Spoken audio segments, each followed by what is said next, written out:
really interesting. Yeah, really interesting how he considered the fold so heavily because people just under bluff in these $400 tournaments. It's really, really interesting. Yeah, I mean, what are his bluffs? You know, like if we really think about it, like sure, ace high, like ace high has some showdown value if you had ace five, and when he raises the turn with maybe some backdoor diamond draw or something like that, he actually gets called.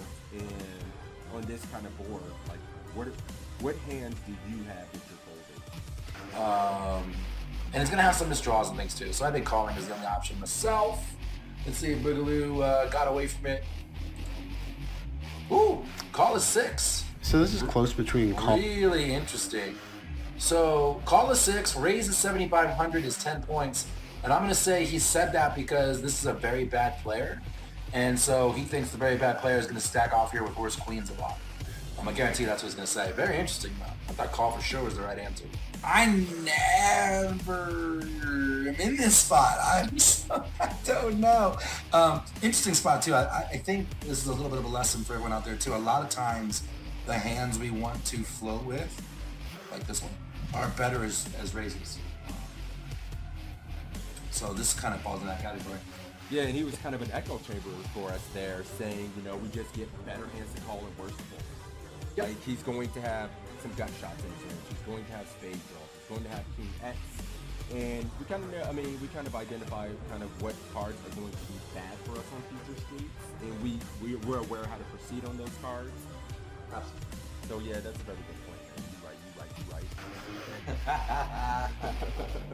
That was the best. You didn't say anything. You won. Just straight up. You won. I'm just spewing. All right, so ooh, look at this. You're not opening this. You just looked at this. You're not opening. Button cut off, hijack, low jack, under the gun one. You are right. Come on now. Okay. I am. So let's see if he. He's got to open it, or there wouldn't be a hand. It wouldn't I'm be a already quick. down on points. You're already down on points in real life. Now, obviously, you're gonna cheat, but I'm gonna evolve. you're gonna adapt, right? All right, let's play it. I'm going to cry if he says he's folding here. Like, if he's like, yeah, you should be folding this in this kind of tournament, and you were actually right. All right, cool. Wah, wah. Like a spot where we have Ah! standard. Yes. And the reason is because queen. I just want to say for the record that this is the best 3-point score I've ever gotten in my life. Because the right answer was fold. The right. But you heard what he said about the tables. This is a 3K. Here comes the excuses. 10 The points excuses fold. to It says open right if your here. table is particularly tight and weak. Welcome to the $5 2K world. I mean, you know, the $11 10K. I'm opening this, yeah, for sure. This is the best 3 points of my life. Oh, that's hilarious. And everybody's 50. Nailed it. What the hell kind of play is that from King Queen? Who does that? What the hell? Yeah, so Mad Dog.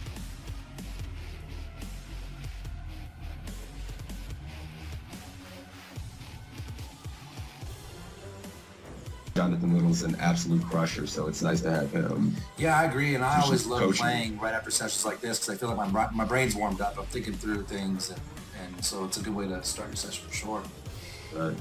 All right, guys, this is it. What's up, Mike? You want to give a gist? He was saying Narco Cop was playing about D-pipping about 28% of hands. He had been very aggressive in this $10 buy-in, and here are the options to fold, to call, to raise to 1,200, raise to... What? Wait a minute, he made it 800, and my man's giving options to 12 and 1,400 after. So it's already getting kind of spicy. That's so nasty. To be on the site with these other crushers, you know, well-known poker public figures is pretty exciting, I'm not gonna lie. Yeah, I didn't mention that when I was kind of giving a little intro here too. You know, Assassinato, Matt Affleck, John Little, all coaches on the site, so very highly respectable, quality poker content. Yep, Evan Jarvis as well. You know, remember Evan Jarvis, Matt Affleck, Assassinato, John Little.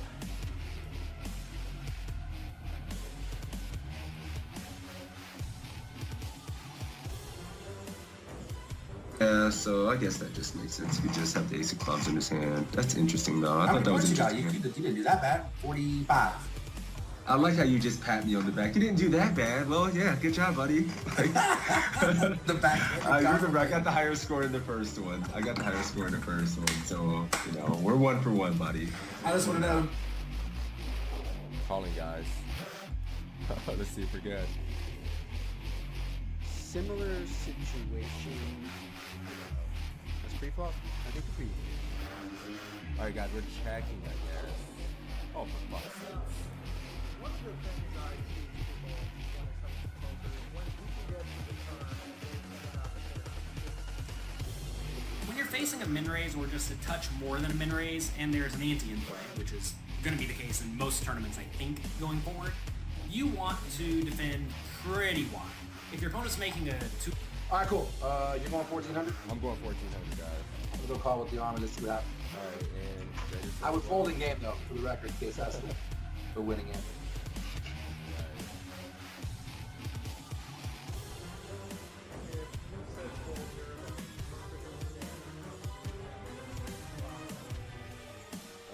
You won. You win. I have to concede. You win. 14K. 14K, let's do it. Well, no, we cannot win. This is a pretty rough spot because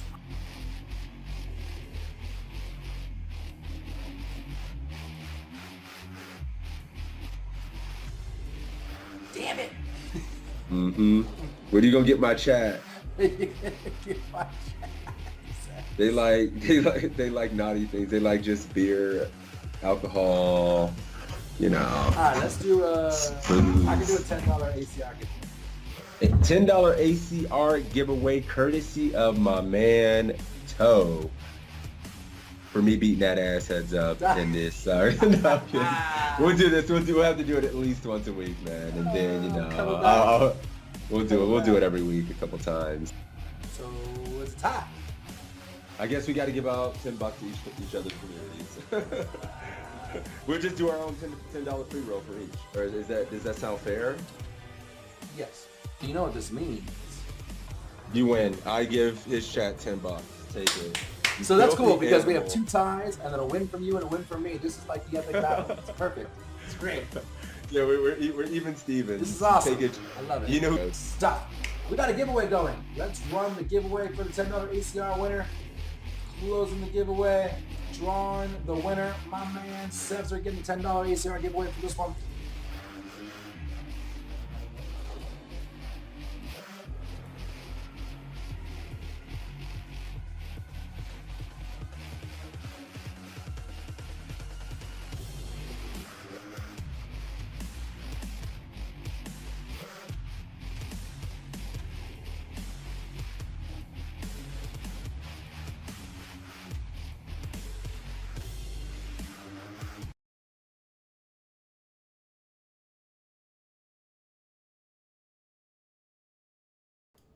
What up, party people? We are live.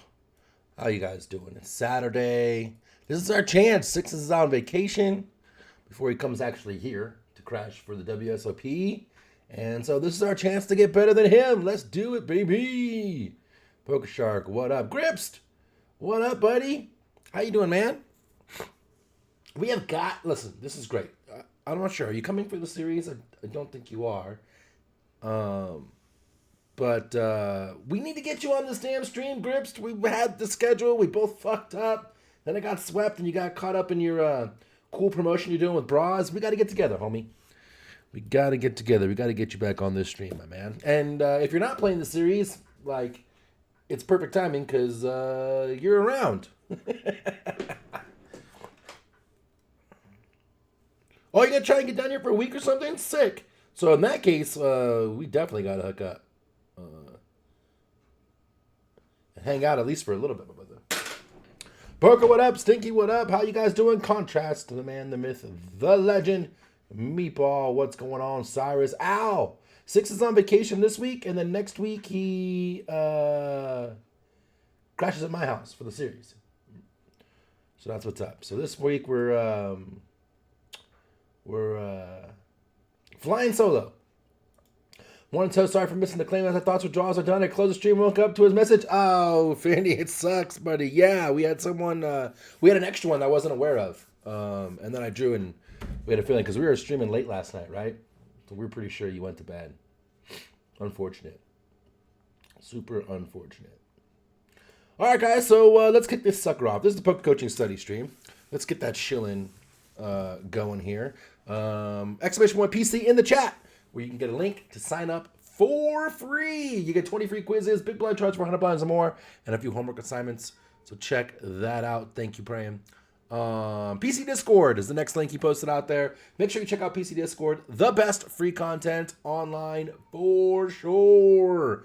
And while they pay me to say that, I will say that to you anyways. There's 6 free study groups a week, all recorded. You can check them out. If you can't make them live, you can watch the recordings. You can post timestamps on the videos. If you have any questions, post them in the Discord. We'll get back to you. There's hand history rooms for cash. There's hand history rooms for tournaments. And we're in there every day answering, both me, Sixes, all of us in there. All that's in there for you for free. Giveaways, content, galore. So go check that out. 6 study groups a week. This stream, 2 study groups led by Sixes, and then 3 study groups led by Luis Felipe, who is a great guy and coach on the server as well. So check those out. If you want to see this one or any of the ones we've ever done in the past, including the ones with the man Gripst as a guest, you can check those out on the YouTube channel. That link is in there. And also my Discord server is in there too, in case you just want to hang out with me and talk about poker and life and UFC tonight and that kind of stuff. All that is there. Poker coaching in the chat for you to be a part of the magic today. If you are new, the way this is going to work is you put poker coaching in the chat. I draw, this time I'm going to draw 2 winners because Sixes is not here. We're going to keep one of the winners up on here on the main screen. I'll have the other winner on a second screen off camera here. And then we can't really pay attention to the score at the top of the screen because I have 2 browsers open. They're going to conflict score-wise. So I got my trusty notepad and my pen, and we'll keep track of the score. And that's how it's going to go. Dennis, E-Spirit, what up? Beats, what up? Ash is in the house. Listen, look at all you breakfast people. Getting better for breakfast. Look at all this. Monkey, may I? Getting better for breakfast, yo. Let's go. You know what's funny is someone else actually mentioned to me, and I didn't really see it. I guess I'm on the homepage for Global Poker. There's like the bounty banner, and there's 2 banners that scroll, and the other banner has got me with a big funny check on it, which is cool, like honored and cool. I didn't know that was there. I had nothing to do with it. But what's funny about that picture is I'm actually wearing, which is actually a true representation of me, but I'm wearing pajamas in the damn picture. Because I didn't know it was there.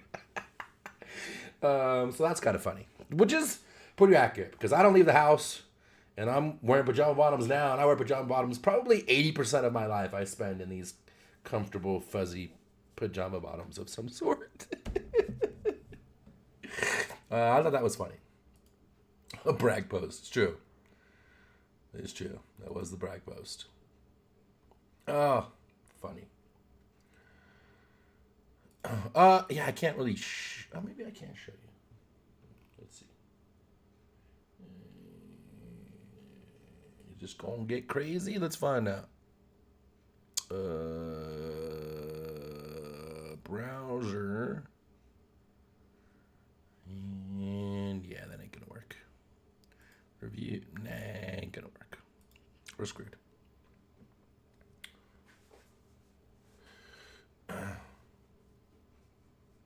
GBT and billionaires and PGs. How long ago was the picture? I don't know. That was second in the scrimmage. That one's a few months old. I'm like Hugh Hefner. That's true. I'm a modern Hugh Hefner. I don't wear the robe. But I always got a pipe and a fucking and my fuzzy pajamas.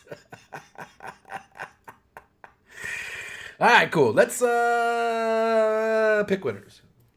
I mean, even when like Beats comes to hang out and watch UFC, like I'm always in pajamas. I don't give a fuck. Every Friday night when Marlon's here, I'm in pajamas. I don't give a fuck.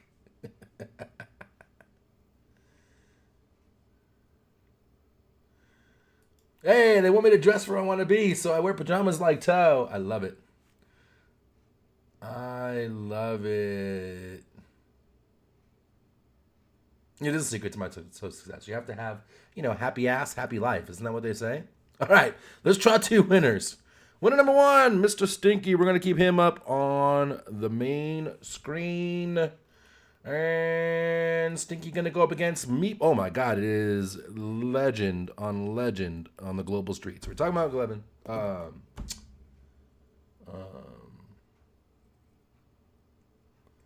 talking about global, and then 2 global legends come up. What's E-Spirit saying about what? Comfort, blah blah blah. E-Spirit break gotten little scroll over marketing. Yeah, pretty fucking stupid, honestly. If you want to know my opinion, I mean the post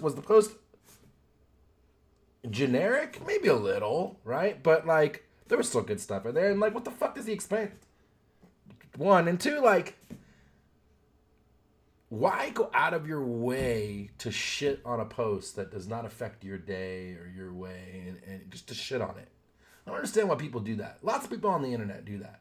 You go out of your way, I got my biggest, I got the 250K badge on Pocket Fives.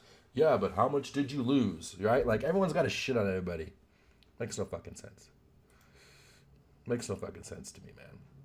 It really doesn't. And honestly, like, I'm not a big Berkey fan. It feels like he always has to use big words to sound like he's the smartest guy in the room. I don't know. That group, like, I don't know. It comes across as pompous to me. I don't know. Maybe he's not. I don't know him at all. So take that with a grain of salt. But it does come across as kind of pompous, in my opinion. Did that alien spacecraft land in my yard too? I wish my wife would have caught that on the camera. We don't have the cameras up in this house like the last house. He thought he could just get JL to do a heads-up match? Who do I think is better? That's a tough one. Misery Loves Company. It's true, right? That's very true about the Misery Loves Company. I really believe, like, there's certain streamers out there. God, how did this turn into me shitting on people? There's certain streamers out there who have a large following, and they are, in my opinion, toxic, right? And people like the toxicity. People like the, the RNG fucked us too, and this life sucks, but I go the opposite way, personally. For me, it's like, you have 2 choices in life, right? You can either laugh or you can cry. And a vast majority of life comes down to those 2 options. You can laugh or you can cry. I choose to laugh. Most people choose to cry. So, yeah, I think my headphones just died. Pretty sure. Battery 30%. All right, we're gonna roll without the headphones. Let's see how that goes. Let me make sure I get my video, audio. All right, we're good. All right, guys. Like people shitting on Haxton to wear a mask. Like, who gives a fuck if Haxton wears a mask? That has no effect on your day whatsoever, right? Like, Jesus Christ. Where does get loaded fall in the middle of laugh or cry? I just stay loaded. And maybe that's why I stay laughing. Maybe I just choose the right drugs and stay loaded. Maybe that's what it is. You can let it be Berkey? Yeah, $4,500. I saw that for the Solve for Why thing. Really expensive. Really expensive. Let me see. Before we get to this quiz. Bullying, Misery Loves Company, blah, blah, blah, blah, blah. Apollo, blah, blah, get loaded. All right, cool, we're good. We're good. All right, guys, we're going to roll this quiz. Stinky, you're up on the main screen. Oh, let me get this going for Meatball on the other one. And then we mute it so we don't got craziness going on. Let's check out this quiz. Action folds to the cutoff. What percentage of hands should we're doing he solver be practice raising too. here off of 50 big blinds? So solver practice is going to be tough. Our hand is irrelevant in this quiz at the moment. What the question is what percentage of hands should we be opening from the cutoff?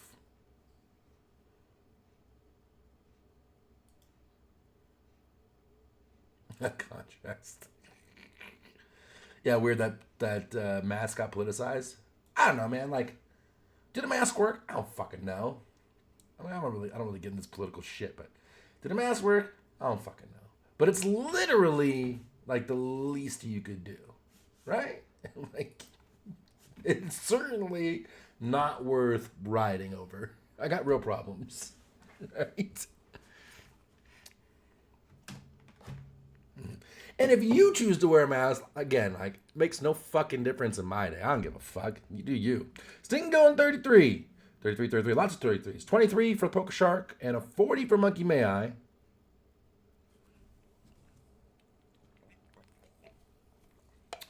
Praying going 28. Lots of 38s. Couple of 33s out there. He says I would do 40 or 45%. So 38 seems pretty good. Ike does it to fuck with people, really? It's a mental level. At the high stakes, you need to get every edge you can get. So if you can tilt Saliba by wearing a mask, you know what you should do? You should get a mask with like a big middle finger. Awesome. You thought aliens abducted me? Oh, hell no. They don't want me back. I got deported. They don't want me back.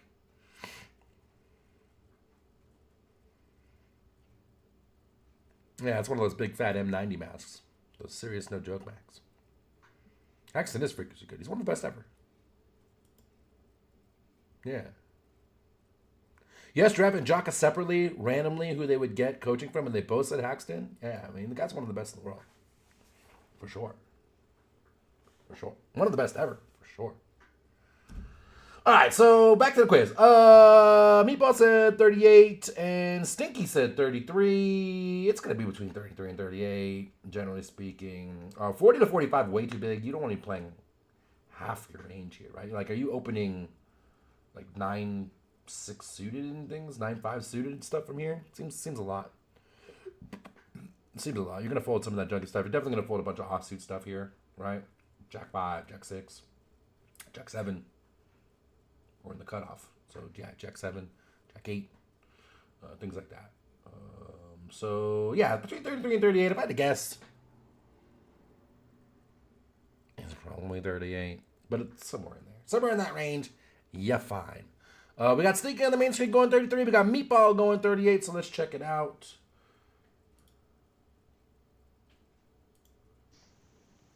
38%. Yeah, super close. Queen 4 suited is raised. 5-4 suited, Ace 5 off, Jack 9 off, Queen 9 off. You can raise wider in very tight lineups, and you can raise tighter in loose lineups. Big blind calls, Queen 10 of hearts, check, C-bet 1/3. What is the worst value hand that we should be raising this flop with from the big blind facing a bet? Ooh. What is the worst value hand we should be raising this from the big blind when we check face a C-bet on a good board? Ace Jack, King Jack, Queen Jack, or Jack 10?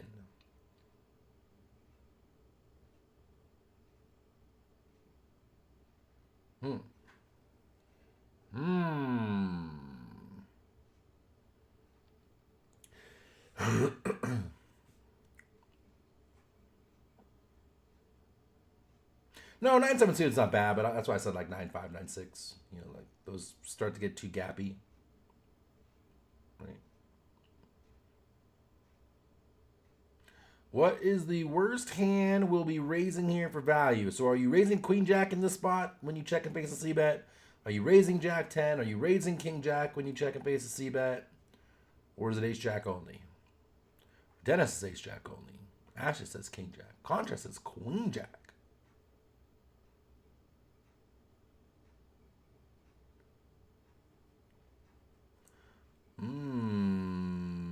King Jack for Stinky.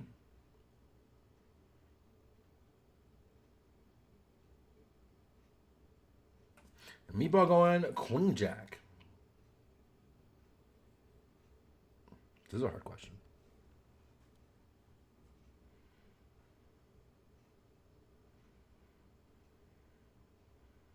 It does. However, praying, while your worst jacks have value on this flop and need less protection, I think your best jacks actually do need some protection. So I would guess that it's in the ace jack, king jack range. My first thought was king jack.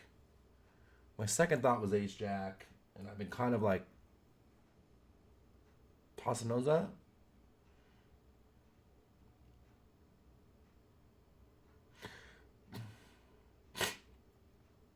The problem with queen jack is that we block like his natural bluffs, right? Like we block the king queen, we block the queen 10.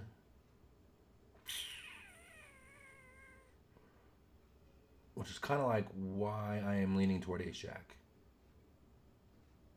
Because we don't want to block king queen. I think toward ace jack. Stinky said king jack. Meatball said queen jack. So let's find out. Queen Jack is the answer. We have a lot of slow plays on this flop, and that's because Big Blind's range is so weak pre-flop that we need to protect Ooh, do we have our ace jack one in our pair range hands there when we don't when three bet we're pre? calling flop by throwing in some traps as well, or some stronger hands. So hands like ace jack, king jack called at a very high frequency. We have two pairs being called at a pretty high frequency and straights being called at a pretty high frequency. Our bluffs are going to come from non-showdown 10x quite often, and then a little bit of queen x for the gut shot. Right, beats. We don't have a lot of ace jack in straight our draw. range. We call with queen 10 this time. Check. Cutoff has queen 10 as well. What should he do on this turn? Welcome to tonight's guest. We're right, but we don't know why. That is funny as hell.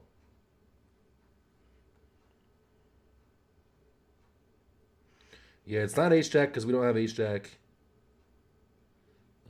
very much in our range because we didn't put three bet pre. And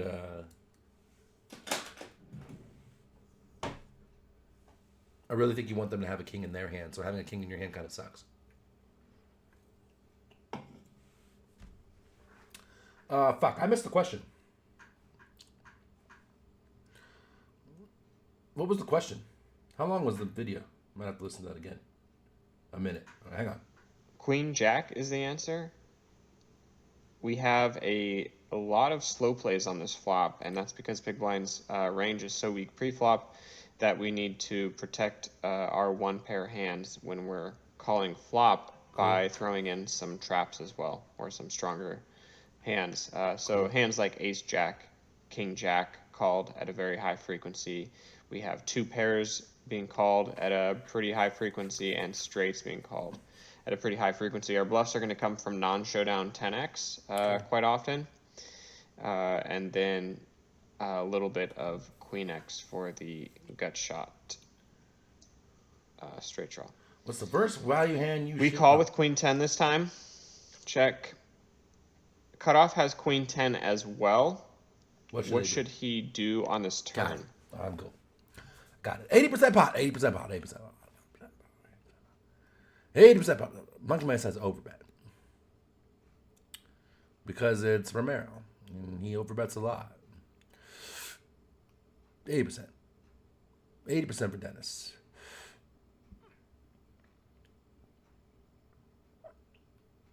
Overbet for Hollywood. Praying contrast beat says 80.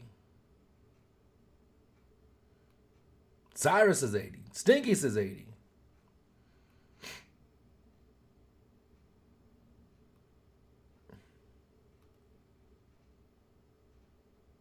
Meatball says 80. It's not Romero, it's Odin. Both contestants going 80. Hey, what time is the UFC tonight?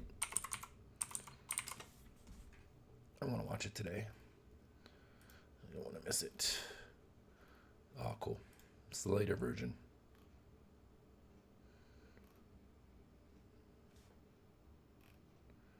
Prelims start at 5. Sweet.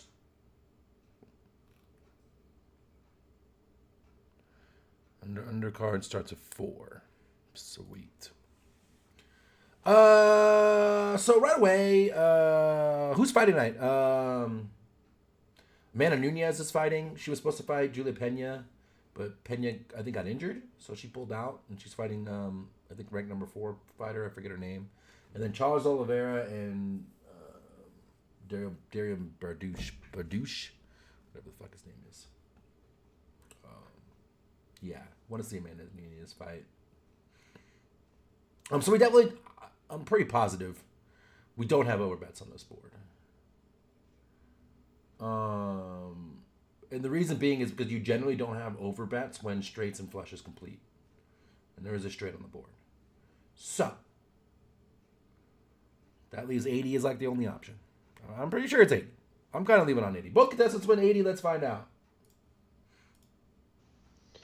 Queen 10 can Oh, you can play do all either. options here on the turn. Notice, however, cutoff will have a very high betting frequency at about 60% on this turn for sizings between 50 and 125% pot.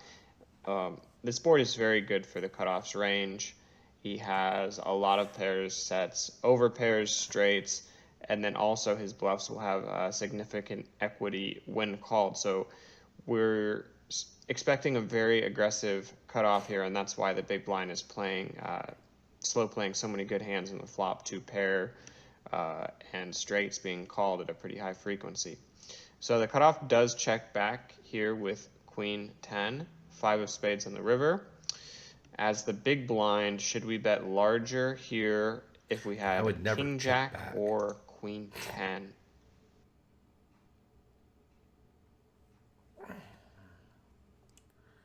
I would never check back the turn in game. Like, fucking ever. Never, ever, ever. If I bet and get called on this board, never, ever checking back Queen 10. Should we bet large with King Jack or Queen 10 here?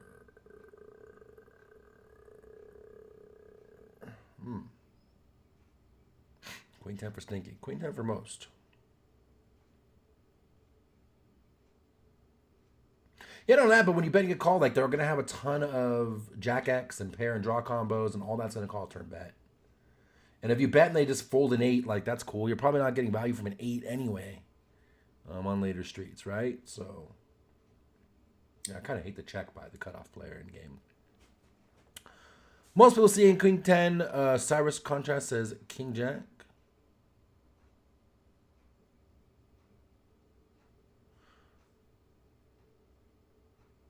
Only way to win with King Jack.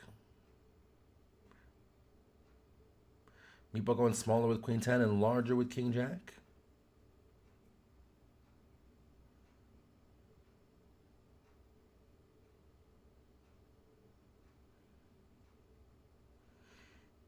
I always go big with bluffs. You got to be mixed.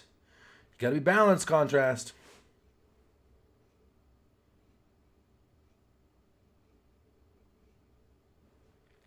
Would I use a meatball going? Let me make sure. Queen 10 for one and King Jack for the other. They split ways again. Okay, cool.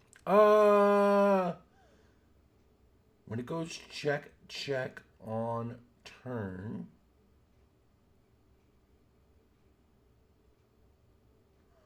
I would imagine we want to go larger with Queen 10 because we want them to have a jack. And if we have King Jack, it's harder for them to have a jack.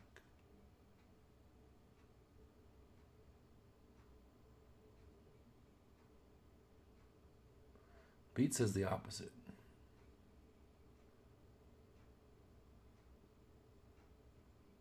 Well, Queen 10 can shove here. I don't know if they can shove here for 4x pot.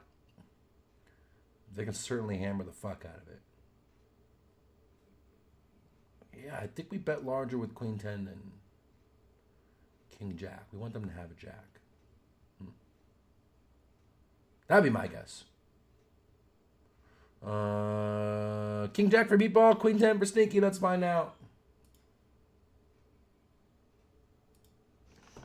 Interestingly enough, King Jack actually goes larger on this river than Queen 10. The reason why we're betting a little bit smaller with a hand like Queen 10 is so that we can put that hand in the same range of hands that's going to be thin value betting the river, such as Jack X, 9X, etc. So that if we do get raised from the cutoff, A, we're protected because we have these stronger hands that we can defend with, and B, we get to shove over raises anyways for value, being that we have the nuts. And then also, if we do get a shove over raises with value, that also means we can expand our bluffing range as well, so that it helps our overall range to be betting smaller here on the river with the nuts. Interesting. Yeah, even I grief that river pretty much. Meatball, you swished it. Holy shit. Stinky did really good. This was a tough one. The river we got a little dinged, but the rest of it, like, super close. And definitely good scores. It's a tough one. It was a tough one. Six is on vacation this week. Skate. And then he's here the following week.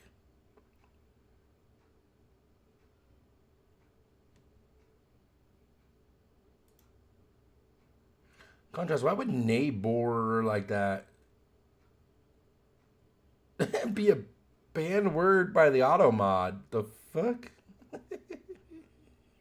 Can we get a grips quiz today? We certainly can. We do a grips quiz almost every sesh. Hardest hand to play in poker. You asked for it. This is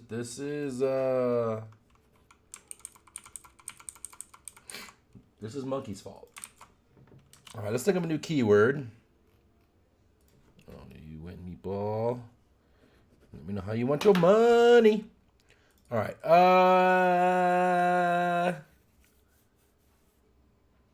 New keyword. We're going to keep it series related. So we'll do moneymaker.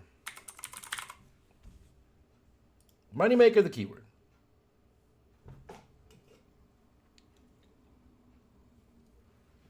I take full responsibility. I'm sorry.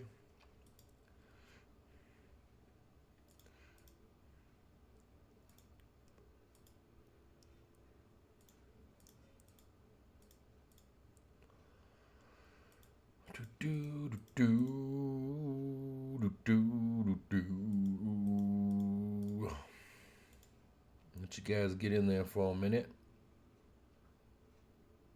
You did what we want. You switched it. Gift sub. All right, cool. I'll do that. Oops. What did I just do? Mute tab. We don't need to pin tab.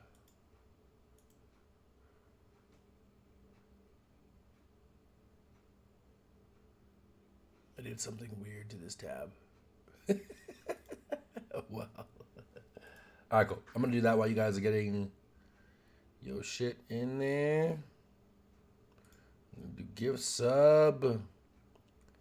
Tier 1, gift anonymous. Blah, blah, blah, blah, blah, blah, blah, blah. Blah, gift 1. Go ahead. Pay the man his money. All right, there we go.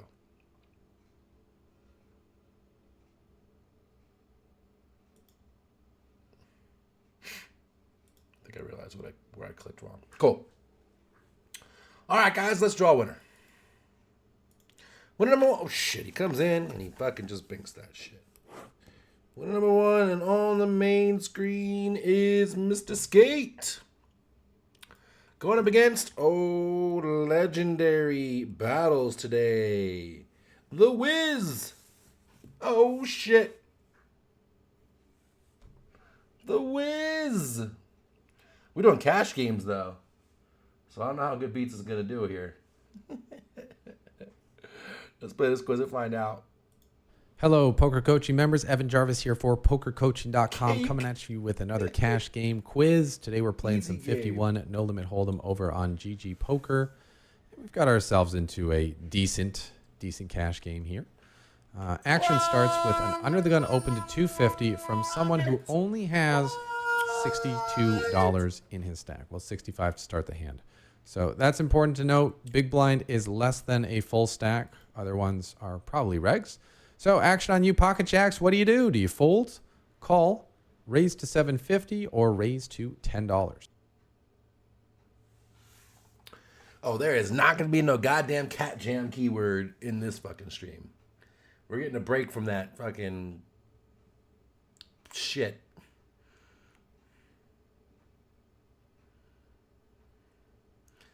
Everybody 3-betting, some controversy on the size. Hollywood going 10. It looks like Dennis going 10. And everybody else going 7.5. Lowercase cat, uppercase jam. Beats going 7.5. Who's Beats going? Oh, Skate. That's right.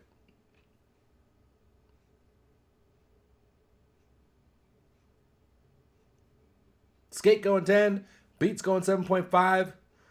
Parting ways right out the gate, these two. Stinky going 10. Missy going 7.5.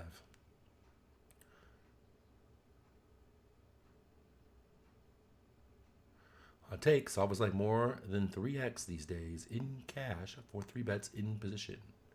Because we are deep as fuck.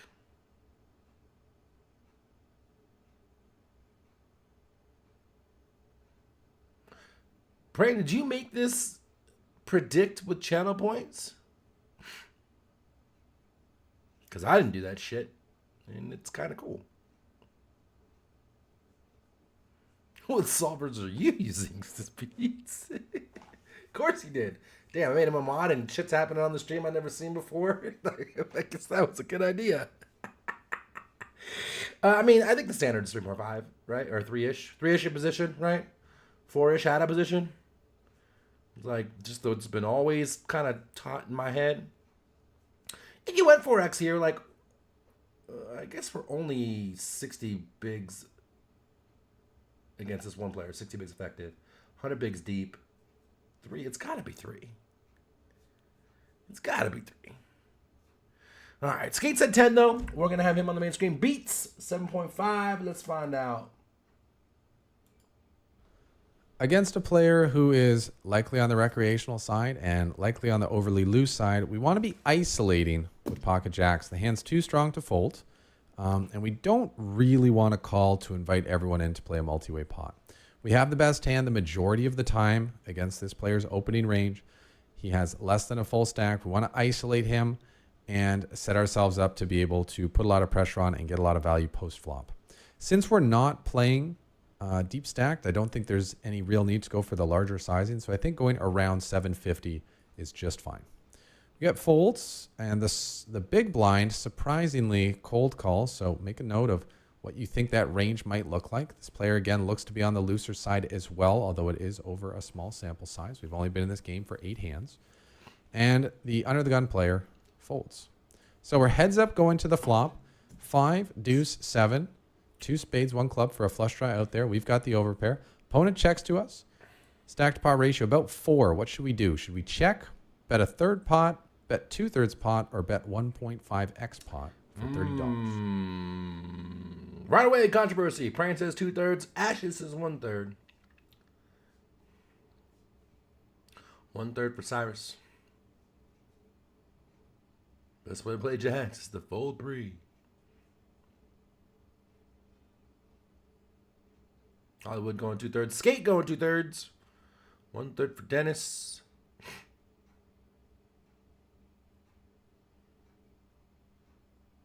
Two-thirds for Beats. 2/3 for Skate. 2/3 for Shark. Stinky. Pucks.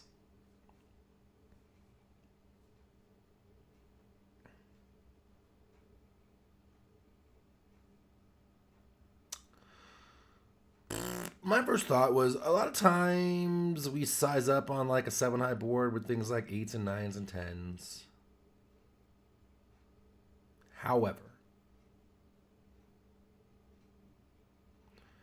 this is a 3-bet pot, which condenses ranges, which means we don't really have to worry about, like, they just never fucking hit this.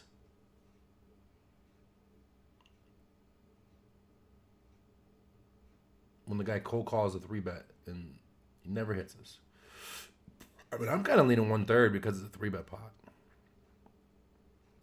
Had this been a single raise pot, I'd be way more likely, and like the big blind flatted, I'd be way more likely to size up to 2/3. I think in a 3-bet pot, though, 1/3 seems pretty good.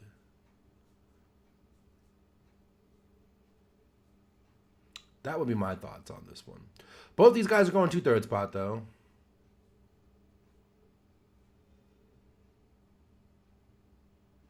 Ashes, I kind of agree with you. 1/3 pure in a 3-bet pot. It's 2/3 for both players. You can't take it back now. Skate. Let's find out. This is a situation where we don't want to be checking. We want to be putting money in the middle. Our opponent's most likely hands for cold calling a 3-bet here are 8s, 9s, 10s, jacks, which we have, queens, Max value. and then some suited Broadway type hands, some suited aces type hands on the stronger side. We don't expect a lot of kings. We don't expect a lot of aces. We don't expect a lot of ace-king offsuit.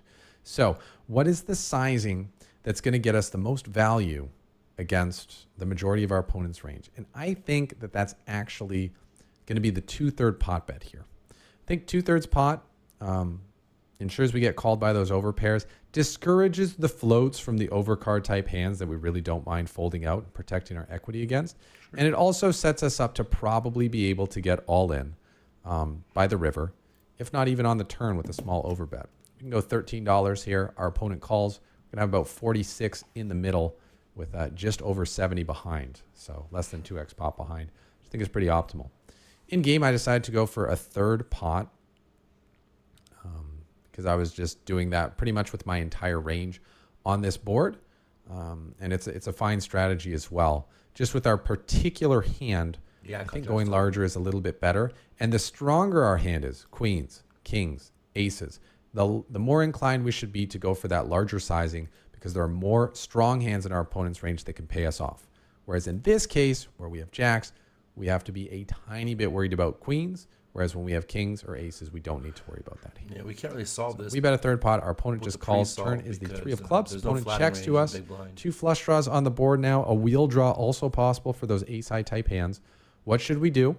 Should we check, bet a 1/4 pot, bet 3/4 pot, or bet 150% pot for about $45? All right, guys. I mean, actually, it's kind of a good point. Like, when the guy cold calls, we're off the charts here as far as theory because the guy in the big blind shouldn't be ever having any cold calls. He should 3-bet or 4-bet or fold. So we got to think about the hands that players tend to flat here when they do flat, and that is going to be, I think Evan nailed it, suited paint, suited aces, and then things like 8s and 9s, 10s. And like a vast majority of that range is going to call a bigger bet. And he doesn't really mind folding out like king, queen, hearts, for example. It's got okay equity. So we see bet big and get called. And beats coming out with a 75%, but it's a murky 75. 75, 75, 75, 75, 75, 75. Everybody going to 75 except for Missy stinking on $1.50.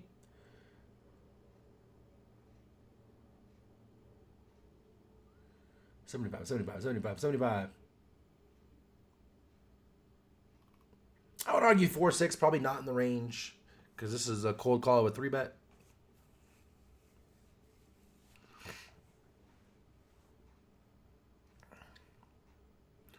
Skeet is shook. 75 for both.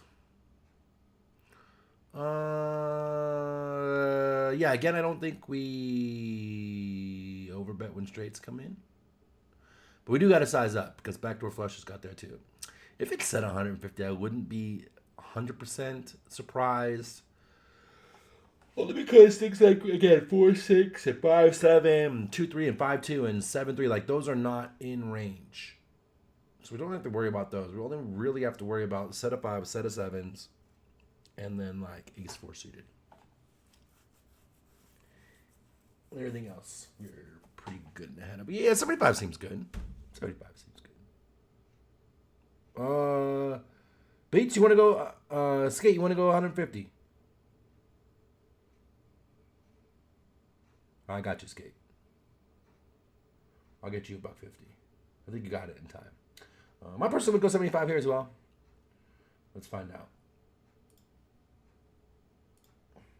$1.50. Now, again, this is the real joy Not of going surprised. back and reviewing spots when you're not playing 15 tables, when you're not keeping up with decisions, when your adrenaline's not going because you're in the mix, betting chips, playing for real money.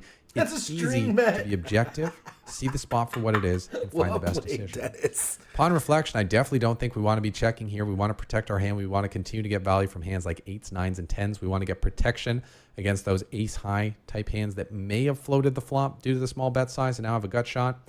And we want to charge our opponent for all the possible draws he can have.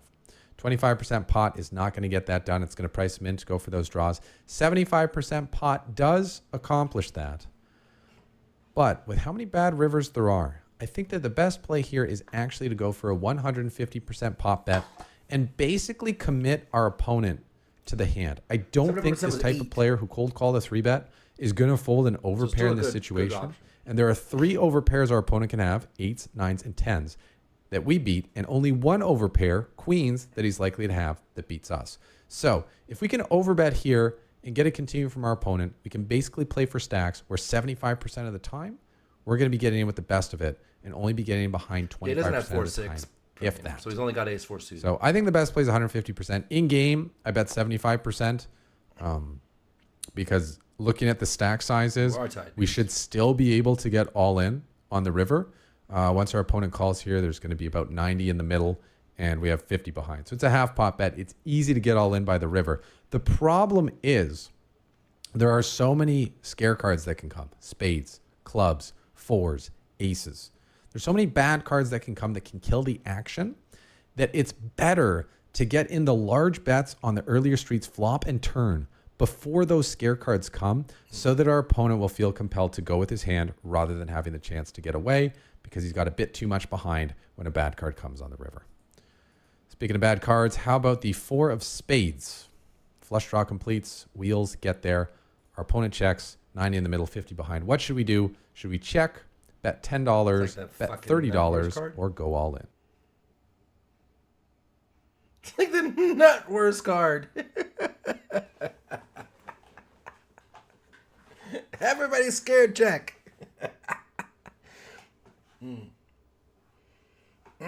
Everybody checking. Skate checking. Hollywood checking. Dead. Missy checking.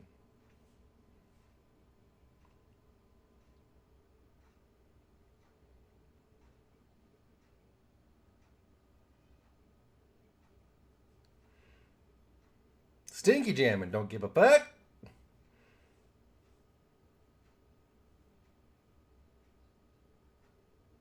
Beach jamming. You don't give a fuck. Opposite ends of the spectrum. God, what calls flop. How do we overbet turn? He no longer has the draws. E6 just calls the fucking flop or the turn bet, the turn over bet. No, he went 70%. So we did an overbet in game. So with that in mind, give the man his money. There's levels to this game.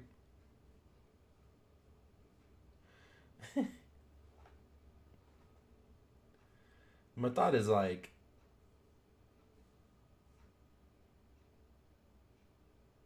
What does he call the turn bet with?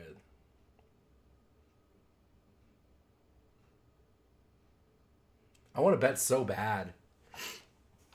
I want to bet for value for so bad. Definitely not 10. We don't block our betting position. Definitely not 30.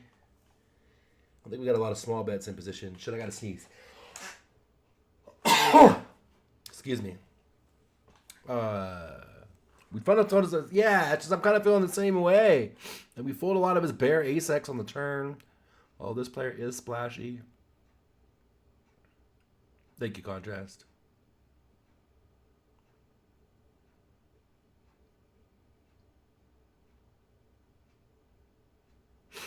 I kind of want to jam 2 beats, if I'm honest.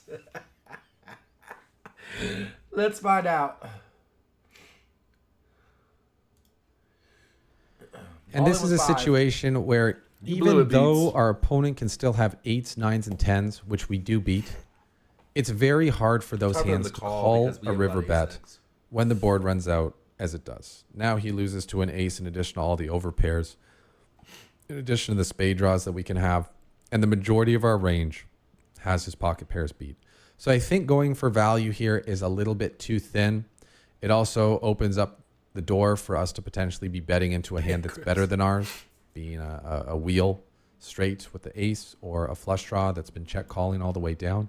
So I think betting here is too thin, regardless of sizing. 10 just opens up. Well, we could get called by worse when we bet 10. It opens up the door for our opponent to bet. If we go all in, we're generally only getting called by better. If we bet 30, our opponent's probably only going to put us all in if he has a better hand than us. But at the same time, is he going to call with worse when we bet 30? I'm not sure. I think the best play here is simply to check and take our showdown value, which we have against a pair of 8s. And when we see our opponent's hand, we think about our opponent's range, and we make our way back to the flop, we can only wonder how things would have been if we went $13 here. Our opponent called. We had 46 in the middle with 73 behind. We went for an overbet here on the turn for about $60. In fact, you know what? If we just gone for that larger bet on the flop, we could shove the turn, and our opponent probably not going to be folding a pair of 8s here. So we could have played this as a 2-street hand, given that our opponent's range is pretty specifically condensed when he cold calls a 3-bet here, and it's mostly hands that we have beat and only one hand really that beats us. And if we'd gone for larger bets on the flop, we could have been all in by the turn, not had to worry about this scare card, and already had it in as a 95% favorite on the turn when all the money went in. But c'est la vie. We will settle for winning an $85 pot instead of a $185 pot. And we're going to get the bonus of a great lesson learned from a great poker coaching quiz. Anyway, that's going to wrap it up for this one. This has been Evan Jarvis for Skate, hit me up. Let me know how PokerCoaching.com. I can send Hope you enjoyed the quiz. I hope you learned a thing or two. $5. And I look forward to seeing you in the next one.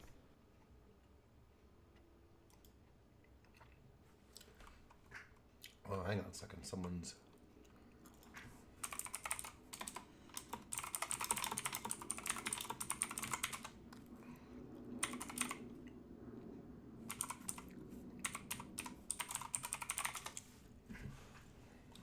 All right, cool. Let me know. Thanks, Evan.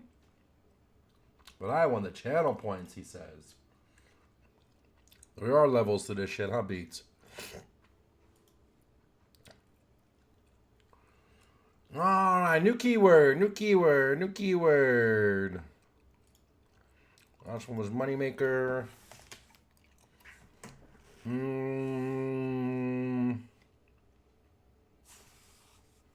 Whisper it to me, Skate, please. Because I'll lose it in the chat and amongst them doing all this stiff.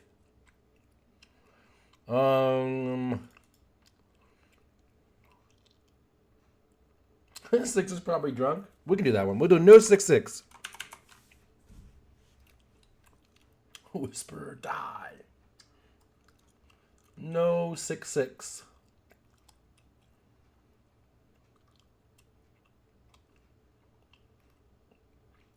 While you guys are doing that, I'm gonna find a quiz.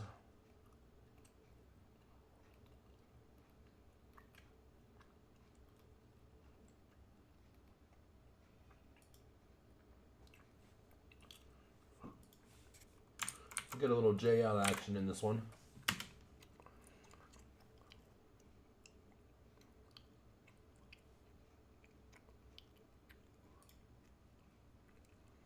We see you, no doubt.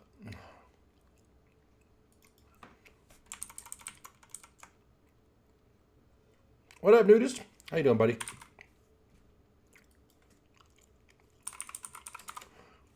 While you guys are getting that in there, I'm gonna send Skate his money.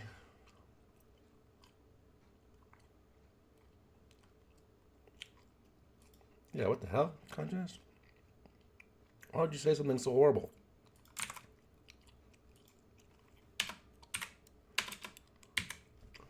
Why would you say something so terrible, Contrast? Jesus.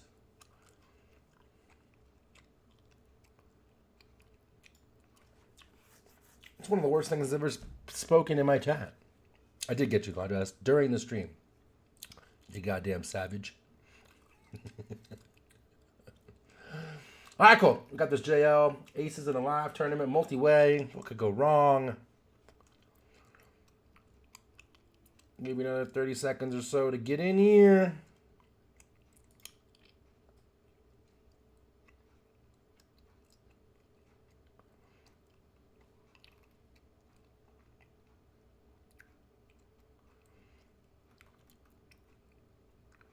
All right, rolling it. Bang. Cyrus the man. Cool. Cyrus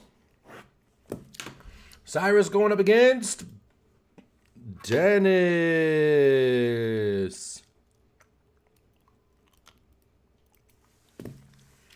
All right, guys. Good luck. Here we have the Dream. The pocket ace is facing a raise from a 15 big blind stack. Now, I want to tell you the stacks are entered slightly wrong here, okay? I have 55,000. The cutoff has 55,000. The big blind has 55,000, okay? So we all are big stacked. These two players and the small blind and button both have 15 big blinds. Oh. Okay? Keep that in mind. Here we have the pocket aces. Should we call, re-raise to 5,200, re-raise to 6,400, or go all in? Let's get ready to poker. What are you guys doing with your aces?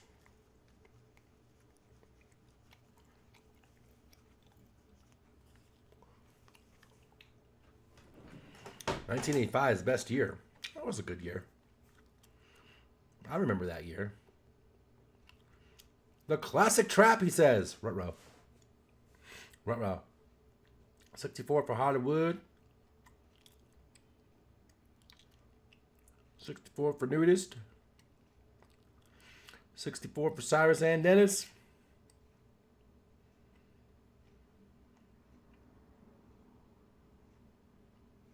No, this guy's got 13 bigs.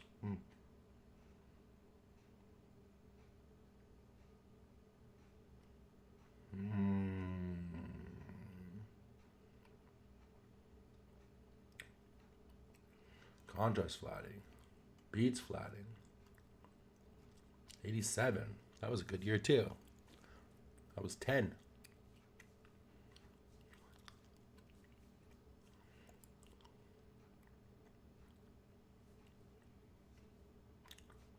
Few calls out there. Few small raises.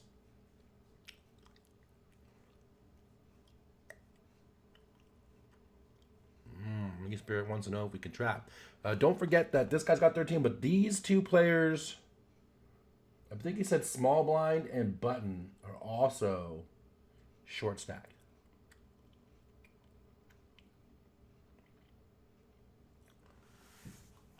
Oh.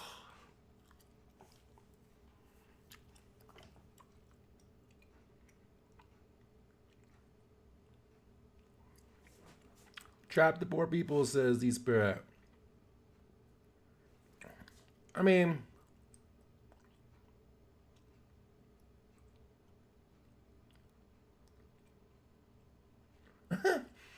fire medic, paying attention, paying close attention. He definitely calls here because he goes multi-way. Which I can see with these guys flattening the trap. I mean, I could definitely see it. I almost always go 5K here, and like, I almost never trap the aces, but I could see it. Like, it makes sense. It's logical for sure. I think he's definitely gonna call here. 64 too big though. Gotta remember this guy's only got 13 bigs, which is a good reason to flat because we can't really raise the size that this guy can feel like he's either got any fold equity. Also, when you 3-bet the 13 blind stack, like, you're always stronger. So yeah. All right, 64 for the contestants. Let's do it. So this is a very tricky 39, spot it's not because terrible. we don't have very clear charts for this spot. You definitely cannot look at 15 big blind strategy because that's going to tell you to shove or fold everything, right?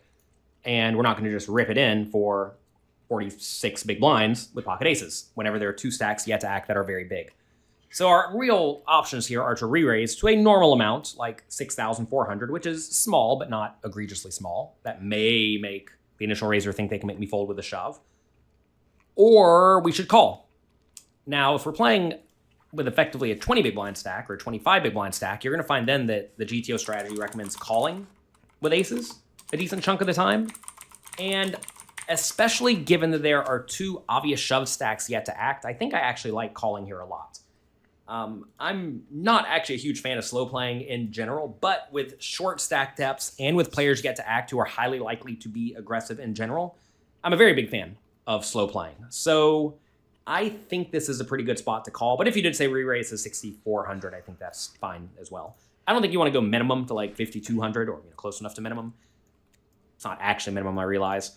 Whenever you go that small, alarm bells are going to go off in your opponent's head, and that's when they're going to start making big folds. Now, maybe you can flip that idea on its head and start exploitatively re-raising tiny, but I just don't get involved with that leveling game, which to be fair, maybe a little bit of a leak. Who knows? Anyway, I go to 2,400. The 15 big blind stack calls, the other 15 big blind stack calls, and the big blind with my stack calls. All right? 7, 5, 4, 2 spades. I have no spade. Big blind leads small, and the initial raiser shoves. All right. Should we fold, call, or go all in? This is fucking miserable. What? Leads into 4 players, and then this guy jams over. I mean, I don't hate a flat by any stretch.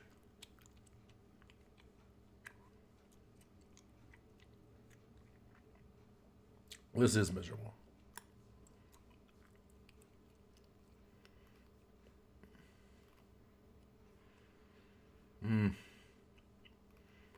Two pairs, straights out there. We don't have a spade in our hand.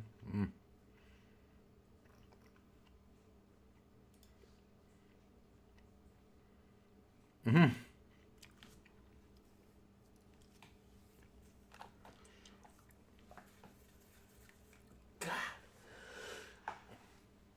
Didn't even with a jab. I don't know what we do. Cyrus calling. Dennis jamming.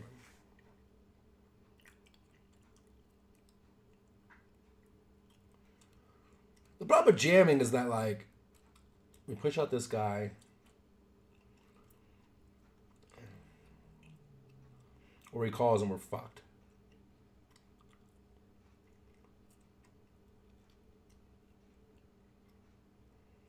We're not denying any equity. He's calling with his flush draws and his...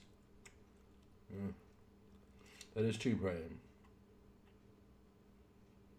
I am really leaning toward calling this weird ass spot. Because this guy's like always got overpair. And this guy's going to have flush draw and 7x a lot and some 6. And a little bit of 7-5, 4-5. I really want to call myself. Oh, who's on the main screen? Cyrus. Cyrus is calling. Let's find out. This is definitely a dicey spot bails. because if we do call and then the big blind shoves, I don't really see how we can fold. 6 points for the jam. Because they could be shoving with a flush draw, right? whenever the big blind leads, Tough. the big blind's going to have a lot of Super strong tough. but vulnerable hands. That's going to be mainly 2 pairs, maybe sets. Mostly 2 Super pair, tough. though. They're also going to have some high equity draws, like king 6 of spades or something like that. That's flush draw plus open-ended, which they're not going to fold. Or then they're going to have some junky draws, like queen 8 of hearts. Something like that could be a pretty reasonable lead. So if they're leading stuff like that, I think the play is to still just fold, assuming you think the range is not heavily weighted towards the nut portion of the range. As they're leading with more and more draws, you should be more inclined to continue. And I think we do just want to shove. Shoving is nice because if we shove, we may be able to get a hand like king 8 of spades if it decided to lead to fold, which would be great, right? Because then you force them off a lot of equity. So I don't think we want to call for that reason, because notice if we do call, the opponent's actually getting pretty good odds to call with pair or gut shot plus flush draw or a hand like 8-7. Whereas if we shove, we now force them off of their decently high amount of equity. Wow. So I think the options are either to shove or Yeah, leading into all those players. fold. It's crazy. And look, this is where you have to make a read in live poker. In live poker, sometimes you can look and tell your opponent likes their hand. Sometimes you can look and tell they don't really like their hand. And, this time I thought he liked his hand. Now, I will say also, if you can look to the left and tell either the 15 big blind stacks yet to act are loving the spot, like they're getting ready to put their money in, then definitely fold, because they're going to show you a set every time. It's also worth noting, I'm not worried about under the gun +2 at all. This is not a board that hits under the gun +2 very well, and who knows how wide they're ripping it in, right? I would expect to see a lot of overpairs, though, but we smash overpairs, so I don't really care about under the gun. The main concern here is, what's the big blind doing? And if they do have a hand like 7-5 or 5-4, they're just going to call us every time and we're in terrible shape. Or a high equity draw, which we're flipping against. And every once in a while they'll lead with a set, I guess, or maybe even a straight, although I think those hands probably just want to check. So anyway, I just let this one go. Woo. Big blind does get it in with a flopped straight. It Wins a nice spot. I'm kind of surprised to see the lead from the flop straight. I would think this hand's so good to the point that it wants to check. But hey, it did lead, which makes obviously the fold even better, because if they're leading with more and more premium hands, then you should fold even more and more often. So we don't lose any money in this hand post-flop, which is nice. The unfortunate spot about this hand, though, is that I could have just re-raised pre-flop to 6,000 or so and got the money in against queens and won. So that's annoying. But at the same time, we got a pretty rough flop and a pretty rough set of actions before us, and we ended up getting out of the way. Top one, man. What a tough spot. What a sick fold. And it felt so nasty, I really like the fold. I don't know how much I make it, because I'm like, I have aces. I want to fold, but I actually kind of love the fucking fold. Boss move. Boss fucking move. Super boss. Super fucking boss. Dennis, you got it. 9-6 for 15 versus Cyrus's 11. Congratulations, buddy. However you want it. $5 off Team Toe. Send you the money somehow. You know how to get me. Internet. This is just guy leads into 4 players and then gets raised. It's really bad for single pair hand. Even aces. It can't be results oriented either. Flatting here was good with the 15 blind stacks that might squeeze. And sometimes you're going to take a multi-way. I don't think this quiz was crazy by any stretch. Awkward and weird for sure, but I don't think it's crazy. Cool. New keyword. We got time for one more, maybe 2. New keyword.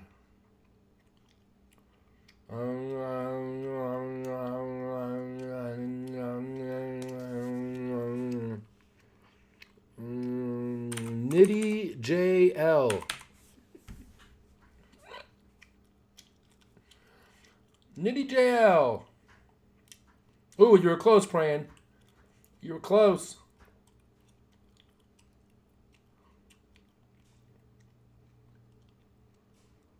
All right, that's working. We'll pick a quiz.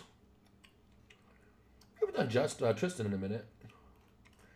In the spirit of WSOP.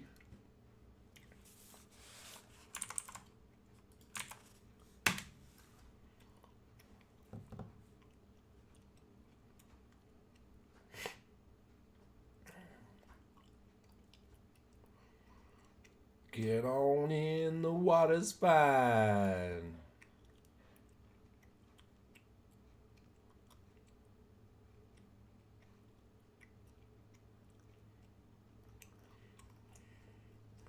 Come on in, the water's fine.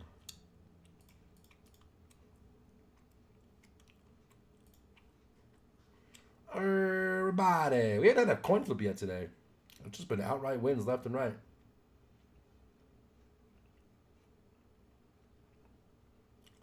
All right, I think you guys are all in there. Let me get my trusty paper ready. All right, here we go.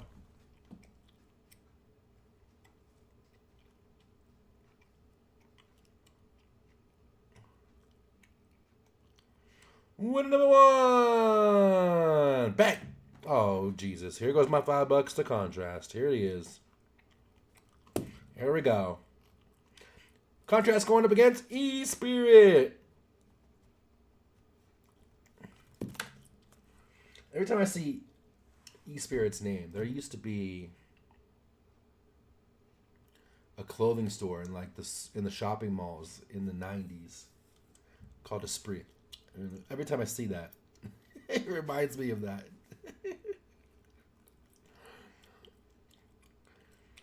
It reminds me. Is that really it? Is it really? Amazing! He must be about the same age. That's incredible. Wow. How many people guessed that one, Esprit? I guess it's a Esprit. Esprit. I should call you Esprit, because now I know what it is. Okay, boomer.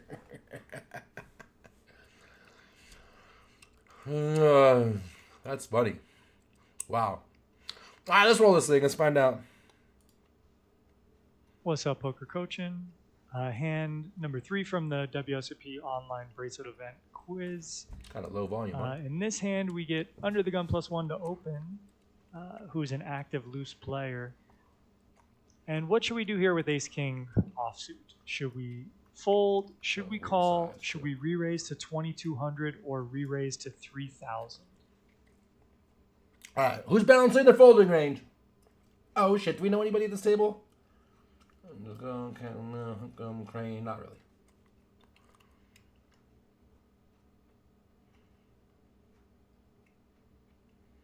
$22. Everybody going 22.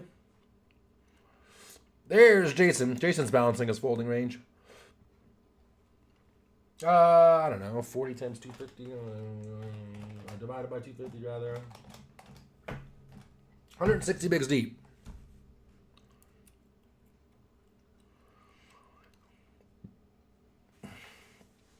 Everybody going 22.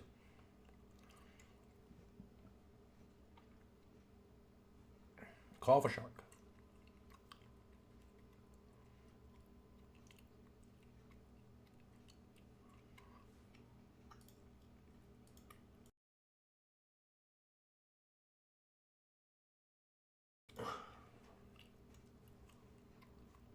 $20. Who we got? We got Contrast and Spirit. Contrast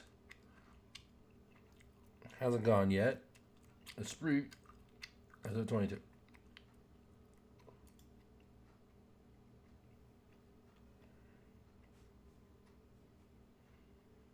Oh, effective stack. I did. You're right. I did Tristan's actual stack. I didn't do the effective stack. You're right. You're right. 22 for both. Yeah, never flatting. This hand pretty much ever. 3K too much. 22 seems good. Let's do it.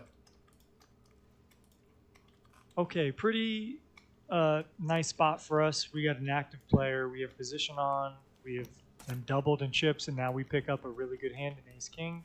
So it's a spot we don't want to call. We don't want to fold. We definitely want to re-raise. Okay. And I think sizing at 2,200 is large enough here. It's a little over 3x. We cover by a bit. We have a really strong hand. We don't need to go 3K here. I think it's just a little too much because our opponent's already made a bigger raise, being closer to 3x and 2x here. So yeah, 2,200 is good to me. And everyone folds around to the villain who calls.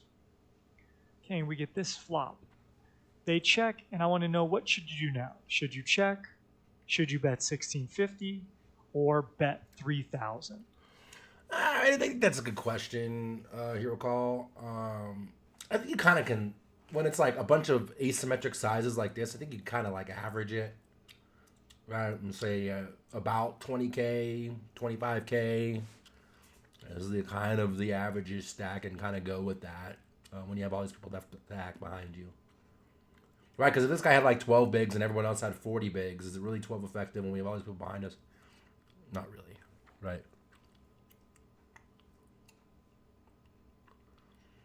Lots of 1650s on the flop.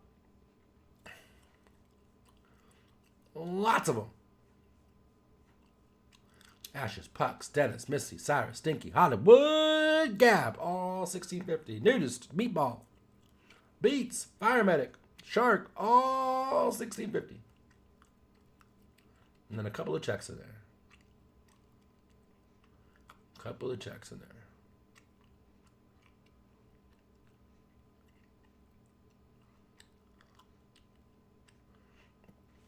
Again, make sure I see contrast. I see Esprit. Cool. Yeah, 1650. We're definitely c-betting this. We want to get value from worse ace-x. And things like Queen 10 and King Queen, and some of his Jack X are going to float one. And then things like Kings and Queens are certainly going to, they didn't 4-bet pre, so I guess not Kings. Right? Queens. Going to fly one. I would always c-bet. I mean, we're going to see-bet here with our little bluffs, like all our miss shit too. Like ace high boards and a 3-bet pot favor the 3-better, right? So like there's 0 checks here. Yeah, definitely c-betting with range. Ashes, agreed. We want to build this pot too. Like we won't be able to. I guess we will be able to get it in on his stack size. But certainly got to be just be betting small. Certainly. Let's go. All right, there could be some merit to checking back the flop, so a I'll little. give you a low score if you do that. But I think most of the time we just want to bet when we have connected here, and You almost. I'm not never. we don't have. Let me pause this real quick.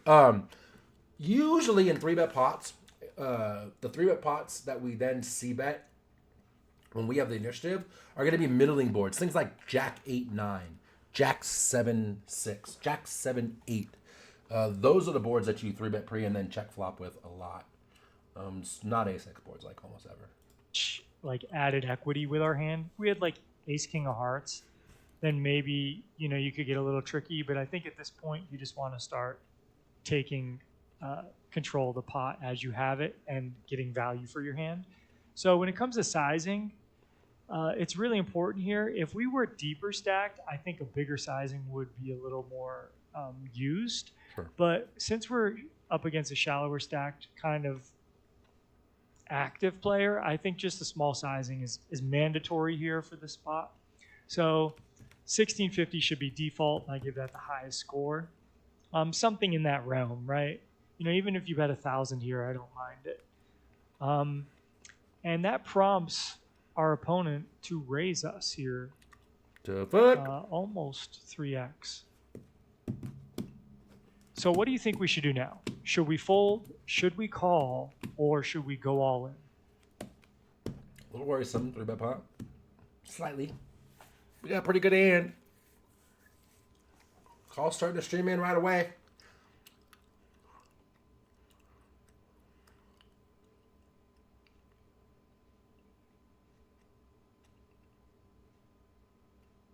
Keep fish on the hook. Call for contrast.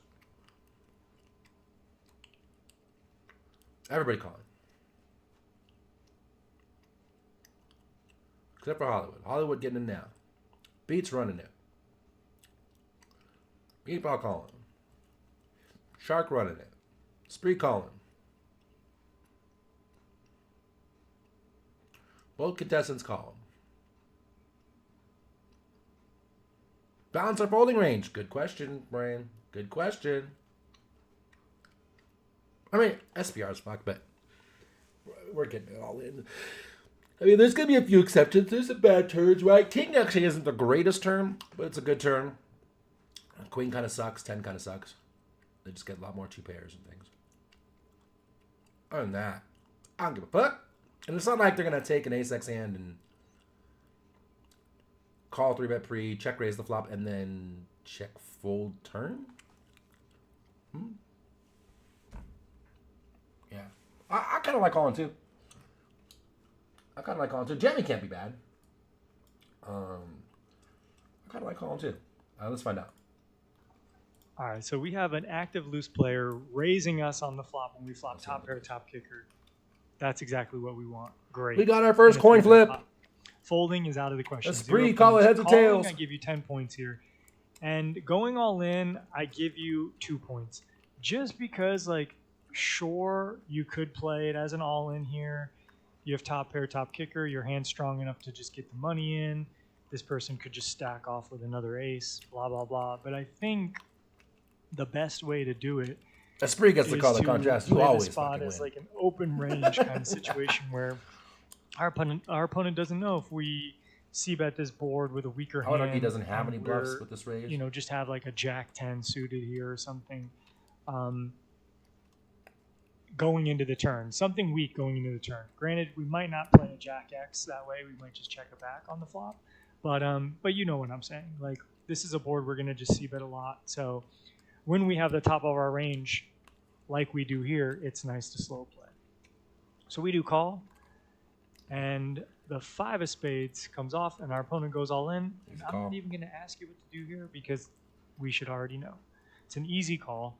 And we see that us slow playing our hand prompted this person to think that they could somehow get us off of our hand, and they put all their money in drawing absolutely This is one of those hands. stone cold dead. And that's what you love to see. I was talking about the key lesson here when people is do things, you're like, 3-bet your good what the hands. fuck? Obviously, Like, it helps to what hit the fuck? flops, 3-bet. but your bet sizing. Check raise can the flop. somehow- I can always sometimes have an ace. induce somebody Always. to do something Like, what the really fuck? silly, and then giving them the rope to complete that punt. $600 bracelet event online. Let's go. Maybe not a skill, but it's something that you need to be comfortable doing. Yeah, sure, they could have just rolled over ace jack or ace 6 here, but when they roll over the king 8 suited, it feels pretty good. Oh yeah, So it feels hopefully good. you enjoyed this hand. Man's getting yelled at his wife. I gotta go. All right, Spree, heads or tails. Call it real quick. Let's do it. Holy shit. Heads or tails? This looks like the games I play. You got 30 seconds, Esprit, or I'm going with tails for contrast.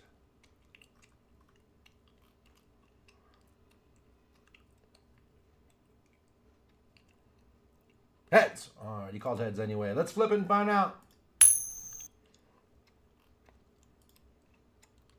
Hey, he got it anyways. God damn it, contrast. Congratulations. In true spirit, Esprit can't win a flip.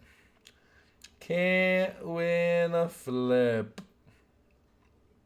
Jesus fuck. All right, cool. We got time for one more. One more. Keyword no flips. You got my fix. You did. You did.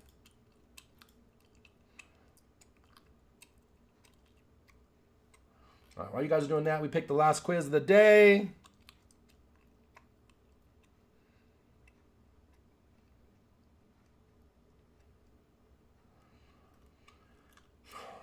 Play this JL multi-way because it's going to be weird and awkward and fun and tough and all that good stuff. All right. Let you guys get in there, and while you're getting in there, I will show exclamation point PC in the chat. This stream has been sponsored and brought to you by PokerCoaching.com. It's Jonathan Little's poker coaching site, and he provides all this awesome content for us. So check it out. Exclamation point PC. You get a link. Sign up for free. You get, I think it's 20 free quizzes, big blind charts for 100 blinds or more, and some homework assignments. If you sign up for the premium, there are over 2,000 quizzes. There's courses. The masterclass course is amazing, both cash and tournament. The advanced tournament class is amazing. They're fully structured. They have full itineraries and outlines of a course, and every section builds on the next section. It's the most structured, easiest easiest coaching site to like. This is an outline of what you should study and how to get better and how to build. Right? It's phenomenal for that. So check that out. Make sure you check that out. One more for the channel point swish. Down 4 figures on channel point streets. Oh no. No doubt. I appreciate you hanging out, buddy.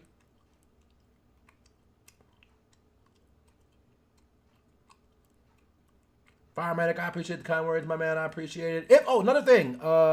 PC Discord. Praying just put that link in there for me. Go check out the Pro Coaching Discord. One, they have a hand history room for both cash and tournaments. That's amazing. I am one of the tournament coaches there, and I answer hand histories all day there. I have a few others. Joey's there, and Kep is there as well, and Luis Felipe is another coach who has study groups 3 days a week. We have this stream. We have the QA session hosted by Crazy Sixes most of the time. I'm doing it next week because he's out of town. He also does a cash game quiz on Tuesdays. All that is free. All of these are recorded, including this. This is put on the YouTube channel. It's also put on the Discord channel. So you can rewatch these if you want to see this from the beginning. Any of the study groups that you've missed, you can watch them. You can ask questions and just timestamp the video in Discord, and one of us coaches will get back to you. So all that is available to you. Make sure you are using. It's free resources to get better by coaches that I can feel comfortable recommending to you. Not only because I'm one of them, but the other one is Sixes. Luis is great. Joey's great. Kep is great. So check it out. Is there a cash hand history coach and Discord members? Yeah. Oh, Dilly. I forgot about Dilly. Dilly handles much of the cash stuff.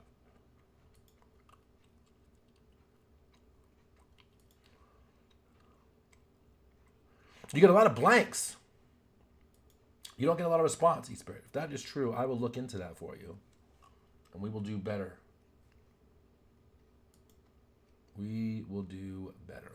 All right, let's draw the last two winners. It's Shark and Fire Medic. Bang, bang, bang, bang, bang, bang, boom. Poker Shark. Fire Medic. We got Shark on the main screen. Left. You do get into blanks. I will talk to the crew and make sure that gets fixed. That's pretty. All right, let's do it. Queen Jack offsuit, 17 big blinds deep, facing a low jack raise and a cutoff call. It is worth noting they have more chips than me. I'm the effective stack here, so both these players are deeper than me. Should we fold, call, re-raise to 90,000, or go all in? All right, guys. Queen Jack in the big blind, facing an open and a call. What do we do?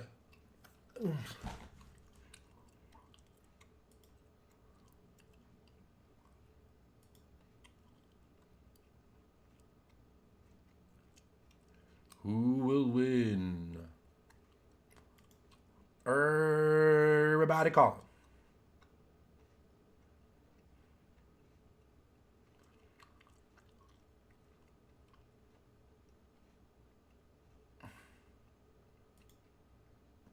Who's gonna see fold or call? Call. Fire Medic, I see you. You're good. There's a call there. Who was the other one? Shark. Who I don't see. What are you doing, Shark? Call. Everybody call. Yeah, call. We always call. 100% call. Calling our paint here. Calling a disc depth all race X. Calling a bunch of almost all, if not all, suited stuff. All suited stuff. Yeah, we can even look at this. 17 bigs. Cut off 4-3 opens. Cut off call. We're in the big blind. Yeah. Look at this chart. We ain't folding much. Folding the shittiest of the shittiest of shits. All suited stuff. Lots of offsuit stuff. I probably missed things like this stuff here. The 10-6. A little bit of 9-6. Definitely missed Jack-6 and Queen-6. Probably missed this little bit right here myself. Oops. Everybody call. Let's do it. I think we have a pretty easy call. Queen Jack is certainly reasonable in this situation, playing 18 big blinds deep. There's a little bit of merit to at least consider shoving if and very importantly, if you think the low jack is going to be opening a little bit too wide, because most players in the cutoff are not going to protect their range at all, given they're all kind of deep. They're just going to 3-bet their best hands. So unless you have been overly shove happy, you're going to find the cutoff is going to fold to a shove a lot. Yeah. So if that's the case, you're really only worried about the low jack. And, you know, look, queen jack is definitely too loose to shove from any sort of GTO point of view. But if you tell me the low jack is opening far too wide, then it could be a really nice spot just to pick up the 97,000 chip pots, a third of our stack. It's a humongous increase. We can pick it up pre-flop. That said, calling is certainly default. You don't want to make it 90,000. You're just going to get called a lot or shoved on, and that's not where you want to be. And the hand's far too good to fold. We're going to be checking basically every flop with queen jack. The times you're going to want to lead are when the board comes mostly low cards and middle cards that would connect with our low suited connected type stuff. So with a hand like queen jack, you're basically already knowing you're not going to lead any flop because you're not going to lead on 7-6-5 when you have the queen jack, right? So we're going to check. Low jack checks. Cutoff checks. All right, good. Turn is a 6. Should we check? Bet 45,000, bet 90,000, or bet 135,000? This check down on the flop. Now, what the hell do we do?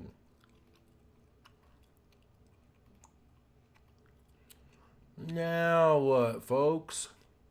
Show us the way.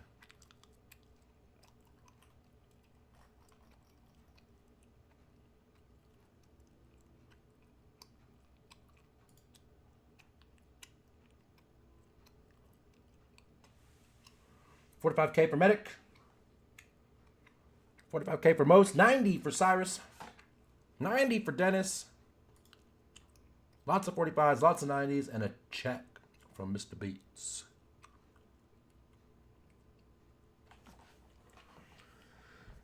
Check from Mr. Beats. Check from the meatball. Ashes. Trying to follow the whiz.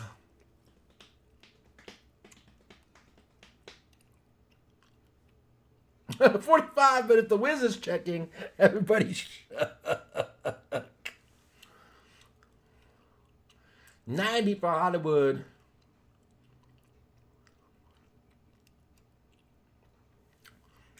Medic going 45 and Shark going 90.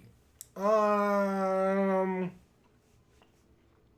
don't believe I would be checking here. I think with the 6 pairing, we should be betting here with like a fuck ton of our range.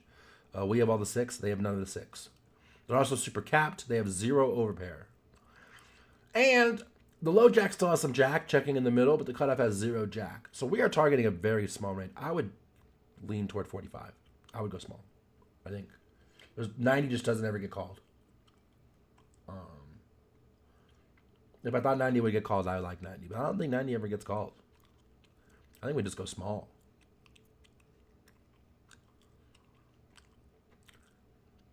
Six says 45 and guy splitting hairs. I'm a way heavier 45 than 90 myself. 45 for Medic. And Shark going 90. We're gonna find out. Shark on the main screen. It's pretty difficult for either player to have a 6, so that means we almost always have the nuts. So let's put some money in the pot. Yes. I think this is a situation where we can bet small on the turn. We're going to bet big on a lot of safe rivers.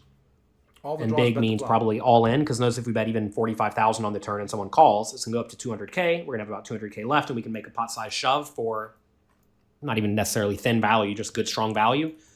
So I like that. I don't think we need to go 90. I think when we go 90, we're going to start making a lot of the worst hands fold, which would be very, very bad for me because I really want to get called in this situation, especially when we're kind of shallow stacked. So we do go 45. We could also check the turn if we have some good reason to believe the opponents would bet. But once it checks through and the turn's kind of good for the big blind, you should not really expect either opponent to bet with something like pocket 10s at this point. They're just going to keep checking it down.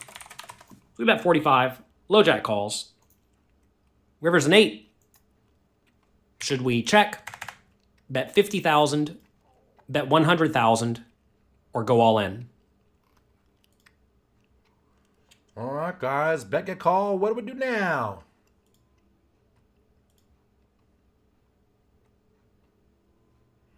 What do we do now? Al open folding. He done. We just don't ever get called, Molten, with the 90K bet. Like, they're capped as fuck. We have all the 6. They have no jacks. They don't really have diamond draw. Guy in the back seat bets diamond draw. We have a diamond in our hand. Like, all those things suck. 50 for Molten. 50 and folding to a shove for Medic. Checking for Hollywood. Jam for the Cyrus. 50 for Dennis. 50 for Nudist. 50 for Pucks. 50 for Meatball. Check for Beats. 50 for Missy.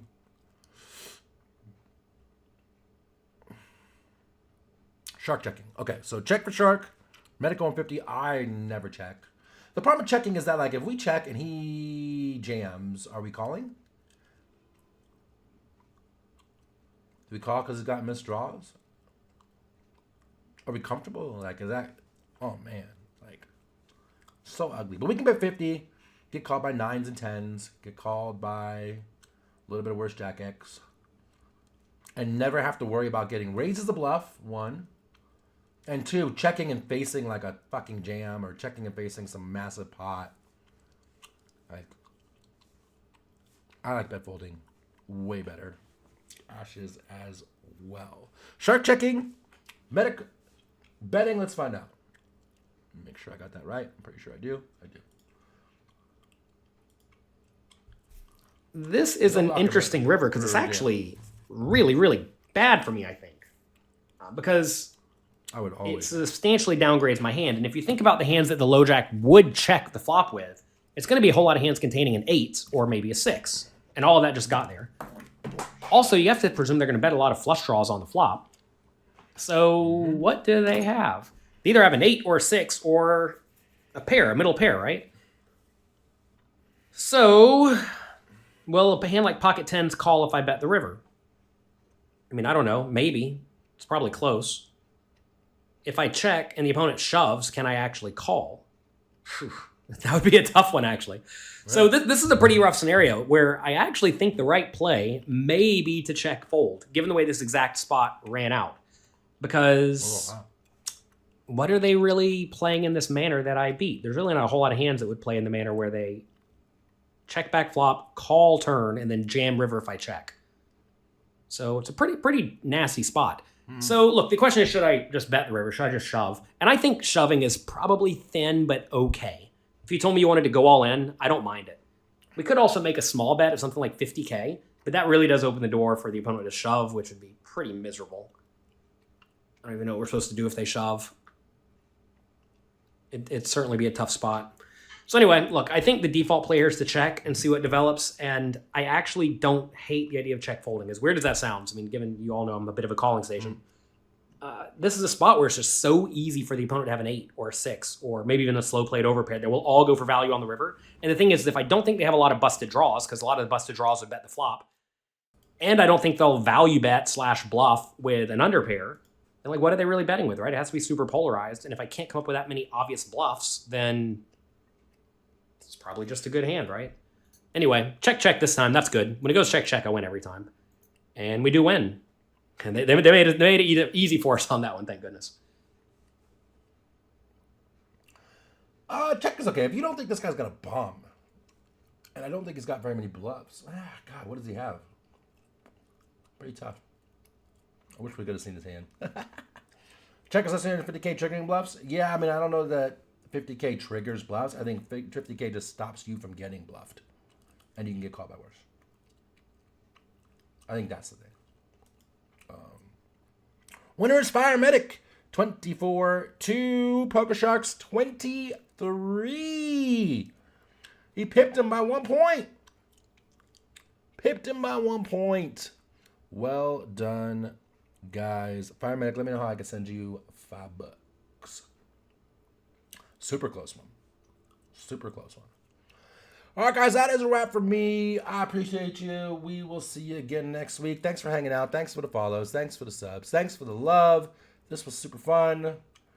I'm glad you enjoyed it. What are the options? PayPal, ACR, Venmo,